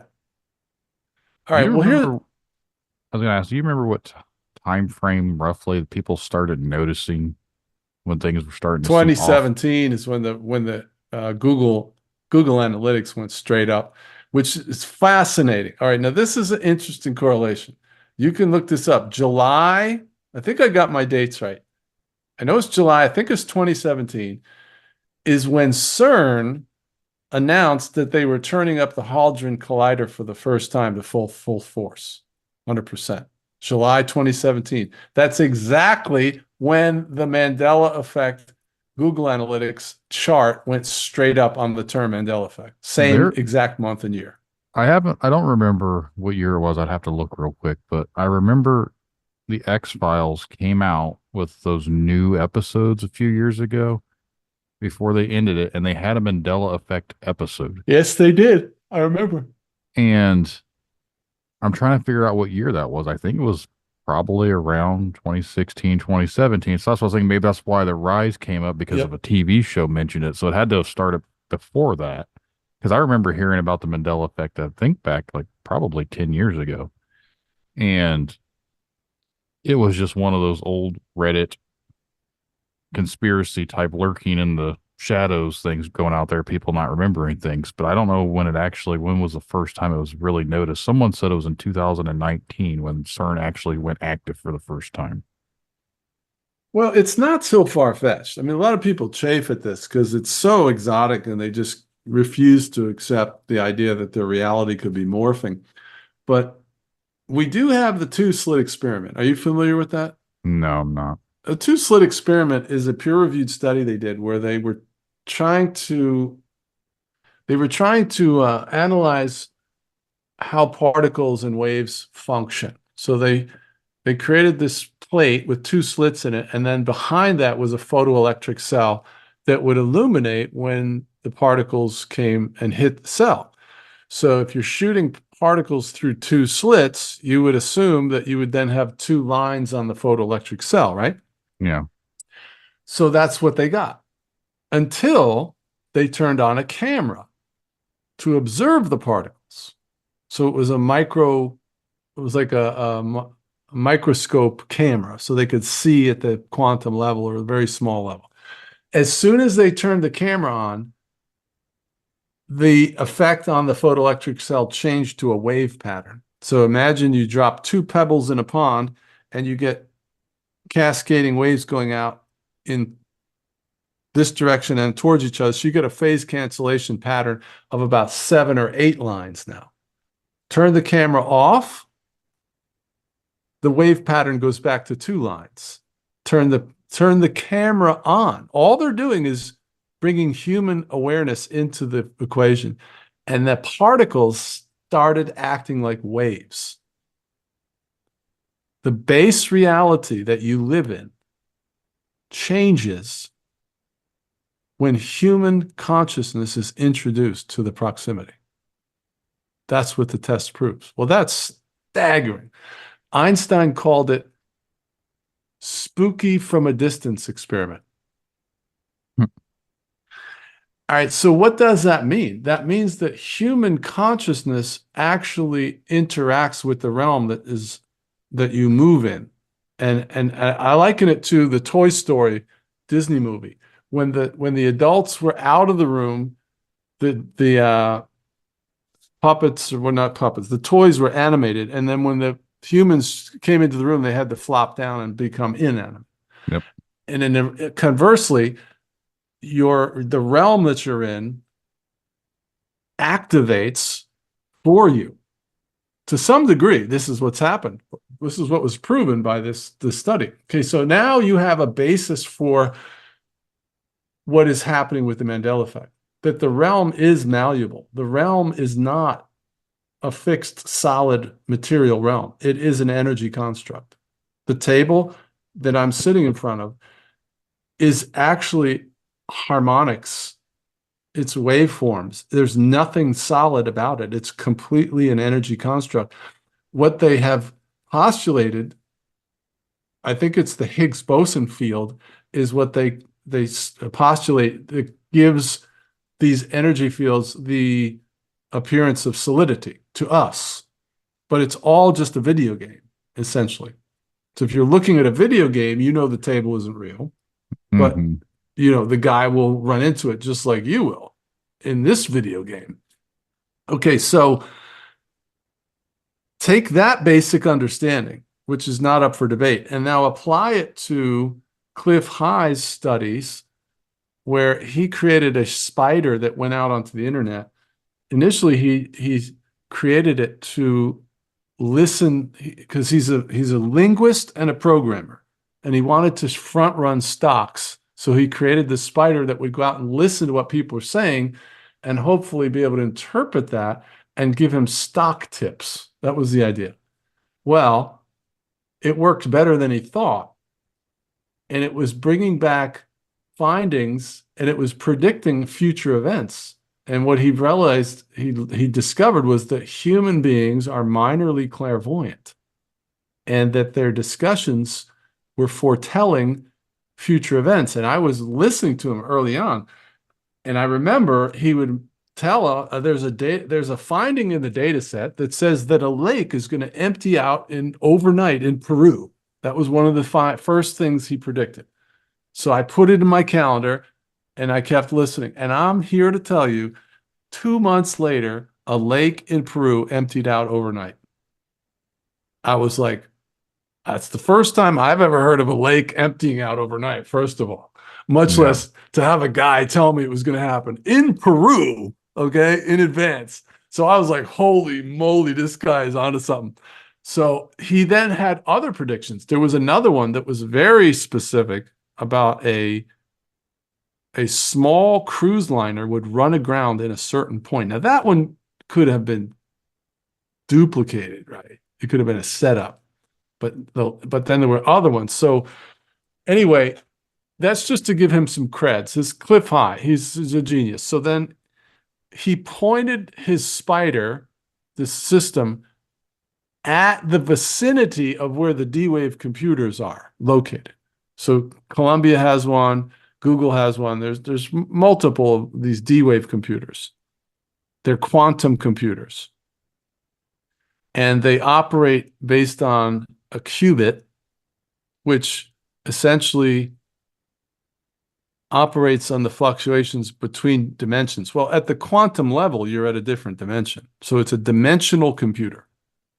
And Geordie Rose on a TED Talk said, we deposit, he called it the product, into the other dimension, and then we retrieve the answer.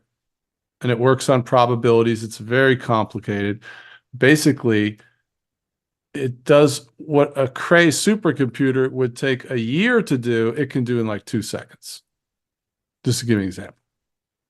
Moving towards godlike abilities. All right, so this thing, though, has some limitations. And going back to human intent, what they found is that people walked by the qubits, it would trigger it and it would mess it up. So they had to figure out some way to isolate the qubit from human awareness. So they lowered it into a canister and brought it down to close to 0 Kelvin. And that worked. Okay, so essentially, what is that? That is a human consciousness black hole, a human consciousness vacuum in space. And guess what?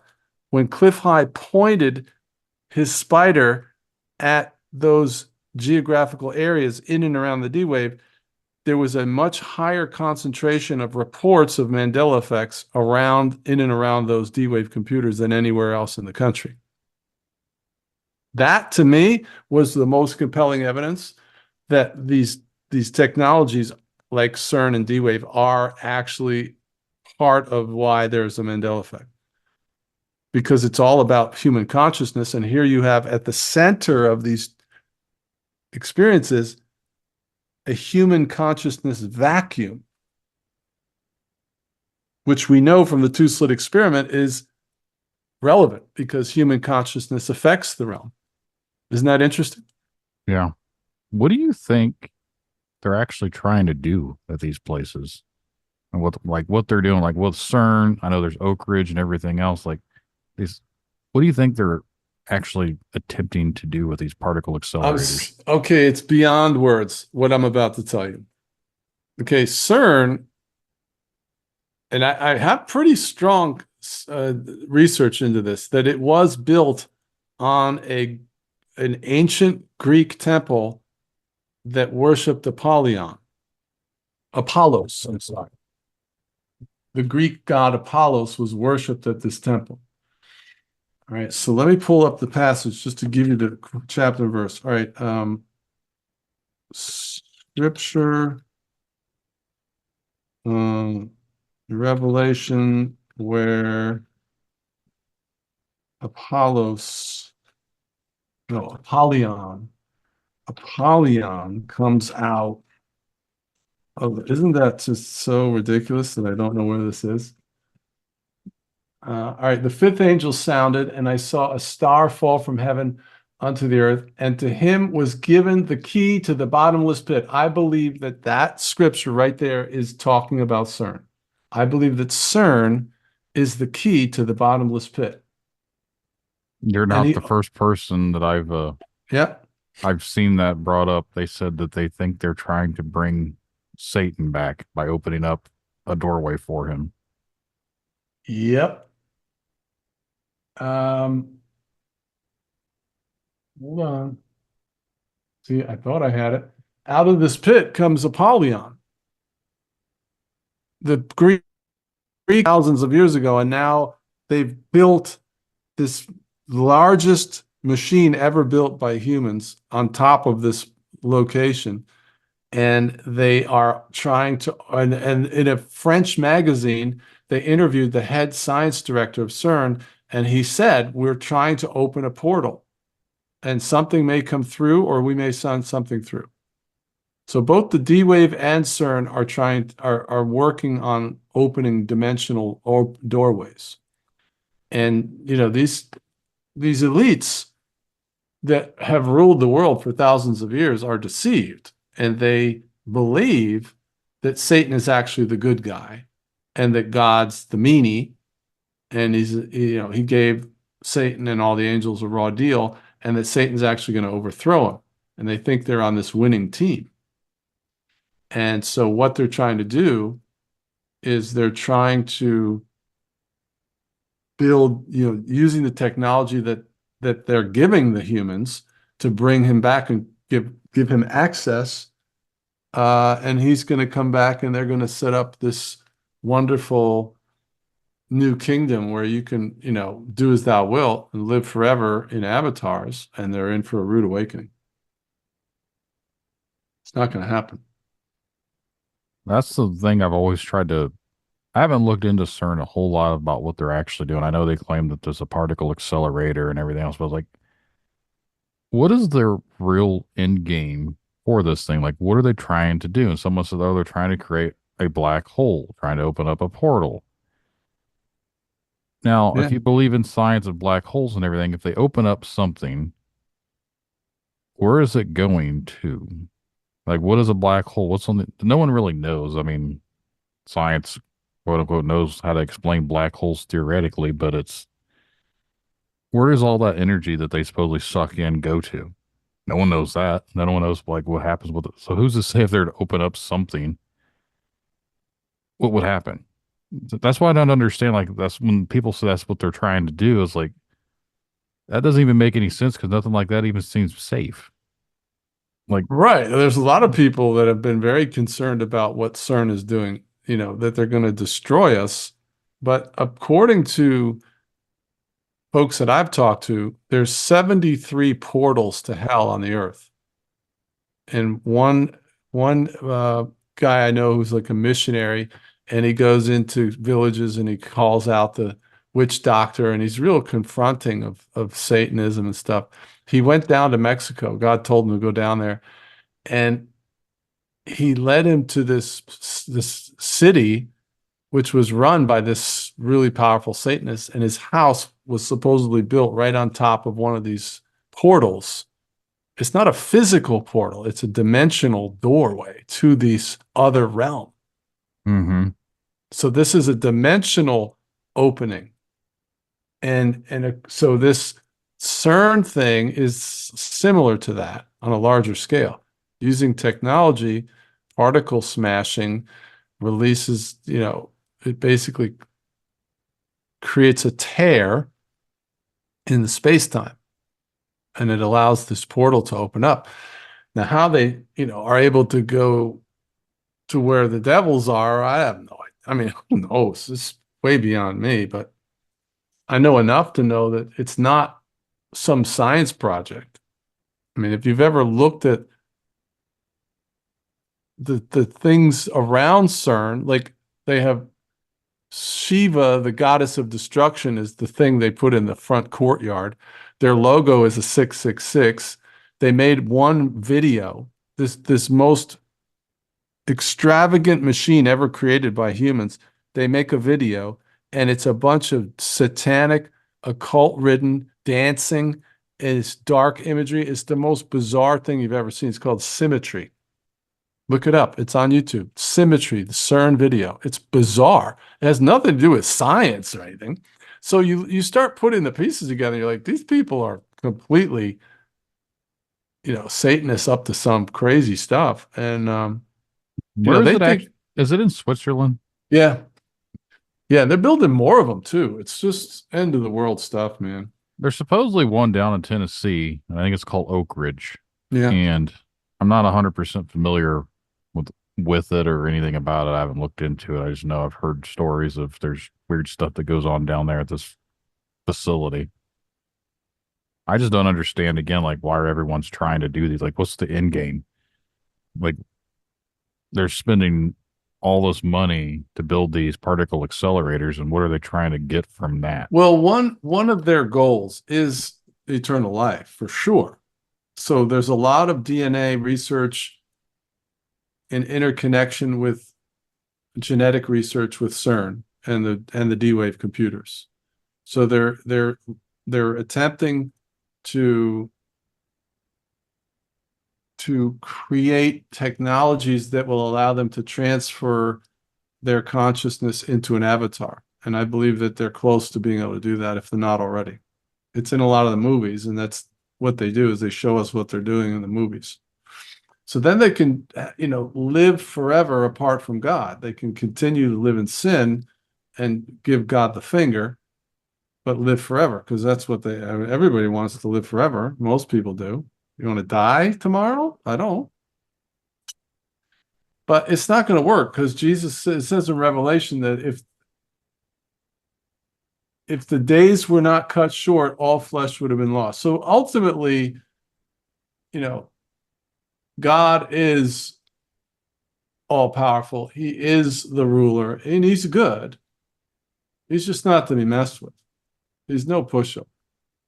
And Satan had his chance to turn around.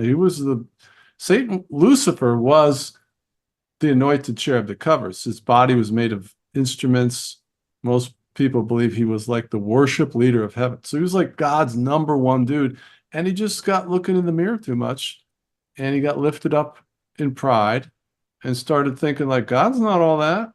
All these people are looking my way. I want some of this juice, And so then you got the 5 eyes of Isaiah 14. I will ascend to the mountain of the north. I will walk among the stones of fire. I will be like the Most High. And God was like, wait a minute. I have no beginning and no end. But I created you. So you have an inception date. You're a created being. You're pretty awesome, but don't, let it go to your head. And he couldn't rein him in. And eventually, he convinced a third of the angels to run with him, and they all got the boot. It's an incredible story. That's where I struggle with, though, when you go into stuff like that, because if God's all-knowing and God's the ultimate creator, he would have known that Satan, when he created him, was going to rebel against him. Heard it, word it, heard it. Well, same with Adam and Eve. That's even worse. Yeah. If you're all-knowing, you knew when you created Adam and Eve that they were going to rebel, and that, according to a strict interpretation of Scripture, would then plunge billions of people into eternal damnation, and you created them anyway. Mm-hmm. I rub people the wrong way. But see, again, I'm going back to hey, you're the only one offering me eternal life. And my breath stops, I leave out of here. I don't want to test the theory that I know more than you. So if I bump up against a question I can't answer, like that one, I don't choose. Now, this is a choice you have to make. I don't choose to ascribe that it's God's fault, that he's unrighteous. I rather choose to decide that it's my little peanut brain that doesn't have all the information. And the reason I can do that is because I've met him. I meet him every day in prayer. And I know that he's not Moloch, a malevolent God that wants me to sacrifice babies. He's not unjust. He's not unrighteous. He is a good God. He's a loving Father, but he allows free will. And that's the mess you're seeing, is his willingness to allow man to choose evil. And you're blaming God for his willingness to allow free will. That's all that's happening. It's not all that's happening, because it's more than that, because there's the fall of man. So cats give birth to cats, dogs give birth to dogs, and sinners give birth to sinners. That's another raw deal. You're born a sinner. Well, I didn't sin in Adam and Eve's garden. Adam and Eve did. Why do I got to pay for their mistake? Well, I'm sorry. It's not my universe. And I get to the point. Now, I've been walking with God for 40 years, and I get to the point where I go like this. God, because you're either going to give God the finger and go be an agnostic or whatever, and then you're not going to go to heaven. You're either in this thing or you're not, okay? So I either got to jump off into giving God the finger, or I got to surrender, and I got to be like this. God, I accept your terms. It's like, whatever. I'm like, whatever. If it was me, I wouldn't run the universe like this, but I'm stuck here in this mortal frame. And when I've watched people die, and it's a scary situation. I've seen people begging God for mercy on their deathbed. It is not something that I want to experience. Mm-hmm. Okay. So I'm living my life for the day of my death. Like last night, perfect example, last night, something happened around here, and there was ambulances at 2 a.m. And I was lying in bed last night thinking, what if they were coming for me? What if I was gasping for my last breath? Am I ready to go out into eternity and meet you, God? Yeah. The fear of the Lord, man, is the beginning of wisdom. You are going to die someday, listener. You're going to draw your last breath, and you got an advocate. Take him or leave him. He's offering you eternal life. He's offering to restore you to the Father. You're not going to get all your questions answered, but I can tell you, after 40 years, Jesus is wonderful. He's not unjust. The devil's the one that's causing all the problems. Get mad at him instead. I think when it comes to like Satan and the devil, and you mentioned before the snake in the Garden of Eden, Yeah. and you even mentioned like the whole reptilian thing. Do you feel like those are the fallen angels? Yeah, if you have a biblical worldview, then we don't believe that there's aliens coming from different star systems. So first of all, I'm a flat earther, so I believe we live in a closed system. There is no outer space. The stars are up there and they spin around the earth, and we're here in the snow globe.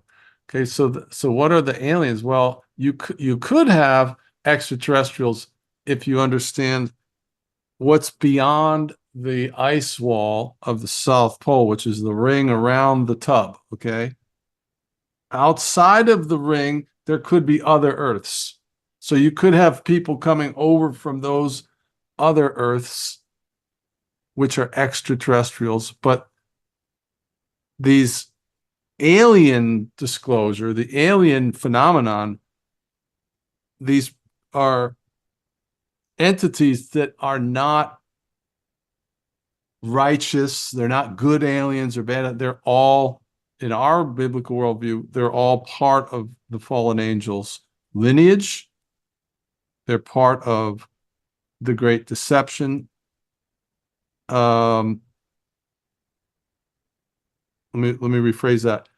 Genesis 6 gives us a little bit of a glimpse into what happened. The sons of God came down and saw that the daughters of men were fair, and they took from them wives whichever they chose. So we're told some of the angels came down and started mating with human women. And they gave birth to giants. The giants were the Nephilim. And what we learned from the book of Enoch and the writings from different writings that the demon spirits are the Nephilim that died, the giants that died. Their spirits have roamed the earth, and those are where demons come from. That's what Enoch reveals to us. Okay, so what are the aliens and the spaceships and all that? Well, we believe that they're part of a long con, because you see it going way back thousands of years. It's in all the movies, and it's the same narrative that there's no God. You were seeded like Prometheus, the movie. This humankind was seeded by aliens. We're the offspring of aliens. That's the narrative they want you to embrace. And they're going to great lengths to bring that to pass.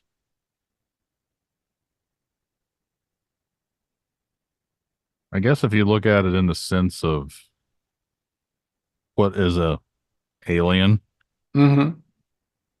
it makes sense for the narrative that they want to push. It makes sense to say that they're from space. Yeah. And you mentioned the Super Mario Brothers earlier. I got thinking when you were talking. At the very end of the Mario game, the very first one, what did you have to do? You had to fight the big reptile, fire-breathing thing over the lake of fire. You had to jump over him and drop him in the lake of fire. It's a weird, a little analogy that I just kind of was thinking about. And if you go back, and again, we mentioned like video games, simulation levels. He's on the 8th level. Like you start off, and that's the original one was on the 8th level. You had to go save the princess on the 8th level. And I don't want to say synchronicities, that word gets tossed out a lot, but there's a lot of strange similarities when you go into certain things of how it's been programmed that way. Like, obviously, Garden of Eden, snake, reptile, Bowser, whatever you want to call it, King Koopa, that one, I think it was, reptile. Like, there's depictions of stuff like this. And if you actually start to sit there and think about it, all the different similarities, you can connect so many different things to the same type of. Yeah. So, I don't know. My mind, when you were talking, my mind just starts thinking of all these like connections. But I think we can probably get close to wrapping this one up, but I want you to talk about your book a little bit more so everyone out there can know where to find Jet, reach out to you, check out your book. Yeah, you go, like I said, to Amazon, and you can get a paperback or audio. And, it's like, it's not really written to convince people the moon landing's fake. It's written for people that believe it's fake, and the people that are important to you in your life don't believe it's fake, and that's creating problems for you. And a lot of people really appreciate, the validation that they get, because, like I said, the pushback is universal. So if you've begun to question officialdom, you're walking a lonely road. There's no debate. Unless you don't have anybody in your life, you live like totally alone, then you don't need the book. You still might enjoy it, but I think you understand. Yeah. You're not trying to convince people with your book. It's more or less for people that are already on your side, like your viewpoints. Yeah. You're not, it's not a book to try and convince people to believe in flat earth or anything like that. It's literally, you already believe into it. Right. And that's what it says in the very beginning. I have a copy here. Anyway, it's you can go on the Amazon, you can listen to like the first 4 or 5 minutes on the audio, so you can get an idea of what it's like. Check it out. Do you have to have someone narrate it, or did you do your own narration? Yeah, no, I started doing it myself, and then once I got into it, I realized it would have taken me a month working all day, and I just didn't have the time. It would have cost me more to do it myself. Yeah. From lost time, so I hired somebody. It cost me like $1,500. There were things that I don't know, I'll talk to you off air about it. It's already like, if you ever write another book, I can give you some pointers of how you don't have to spend that kind of money. But well, John, it's been a pleasure. Indeed. Thanks for having me, man. It was a great combo. Loved it. Yeah. I enjoy talking with knowledgeable people when it comes to topics I'm interested in, and what we talked about tonight is right up there. Nice. A lot of my show doesn't dive with a name like Tinfoil Tales. It can be a lot more conspiracy, but it's not. I've got some here and there, but it seems like my conspiracy episodes turns a lot of people off. No kidding. You know, they like to hear stuff about aliens or Bigfoot or something like that. But Well, that's tinfoil to most people. yeah, it all fits under the category. It's like if someone says Mhm. they come out and got chased off by a Bigfoot, they're like, "Oh, you're a crazy person." And Yeah. then you say you got abducted by aliens. Oh, you're a crazy person. You probably got to wear a tinfoil hat. Well, I think it's raining red pills, and the normies are about to have their worldview completely obliterated. No. I've been noticing a lot more people open-minded, and at least that's better than what it used to be, because years Yeah. ago I was the crazy person, and now people that I used to talk to are coming up to me like telling me things because they're finally starting to see the connections too. Mm-hmm. It's refreshing. But yeah, it's been a pleasure, and I hope you guys enjoyed it, but we're going to get out of here. So thanks to John, and thanks for listening.